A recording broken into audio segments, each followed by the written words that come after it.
740 at KLIF. Well, just when you were starting to trust such wonderful technological innovations as Siri, and now Windows 10 has the woman voice, and I can't even think of her name. I think it starts with a C.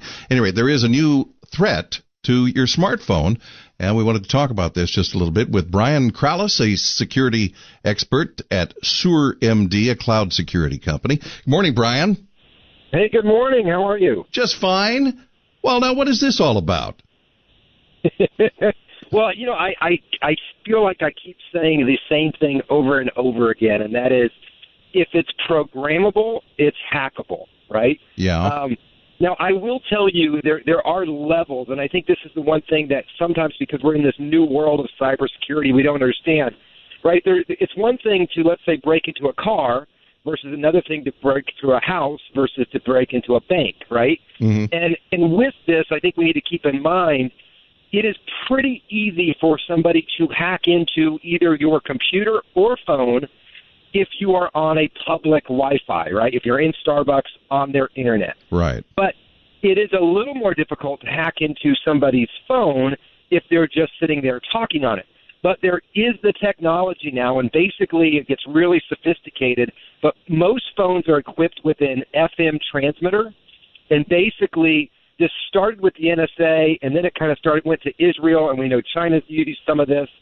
Basically, it uses an FM transmitter that can, in essence, crack into your phone using radio signals, derive all the information. Somebody actually uses another mobile device to make this happen, and then it's kind of whisked away on that mobile device to whoever needs it. It could be miles away. It could be on the other side of the world. So all someone needs is a set of headphones with a microphone for it to work?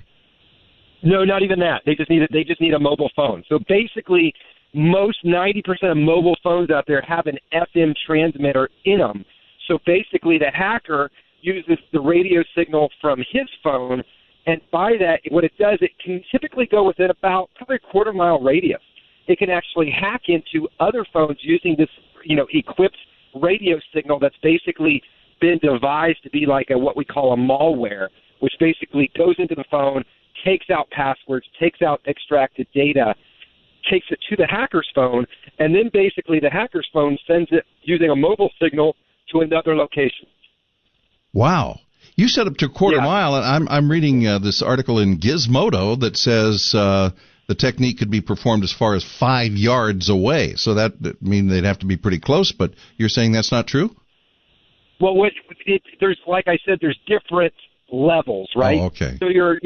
So most hackers, and this is where I want to put some people at ease, most hackers could not hack into your phone. Hacking into a phone is a much more difficult thing to do than hacking, like I said, into let's say a public Wi-Fi. So that's number one. So people should feel a little bit better there. But number two, there is a sophisticated hacker that could use a basically radio frequency. Let's say you're in the store together to actually be able to hack your phone.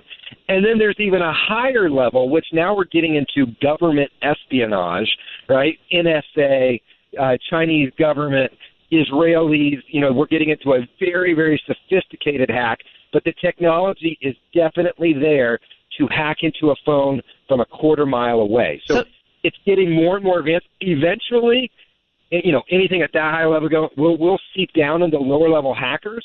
But right now, most people don't need to worry about their phone being hacked unless they're getting on to, let's say, Starbucks public Wi-Fi and trying to purchase something. So should you disable your FM antenna? Well, most of it's there. It's very difficult to actually turn that off. It has to do with the components and the chips associated with that FM transmitter. And basically it's there because if the cell phones were to go down, the cell towers, most phones can actually work off of an FM transmission. And so they're kind of working through this backdoor access of these phones. And they're also using it, again, when we're talking about espionage purposes, there are certain computers that they want to keep valuable information. And these computers, they actually keep off the grid. So these computers are not connected to Bluetooth. These computers are not connected to the Internet. They're isolated hubs. And that's why they originally came up with this this ability was to hack those computers through a radio signal. Is actually how this kind of started. Okay, Brian. Well, you've scrambled our brains as always, and we appreciate the information. I expect the biggest thing I can do is just say, don't use public Wi-Fi to do your banking or to do your purchasing. If you do that, 75% of you are going to be fine. Okay, well, that's good. Then that's the part that got through to us, and that's the important thing. So thank you again. Always a pleasure talking with you. Brian Krallis, a cybersecurity expert at SurMD, which is a cloud security company.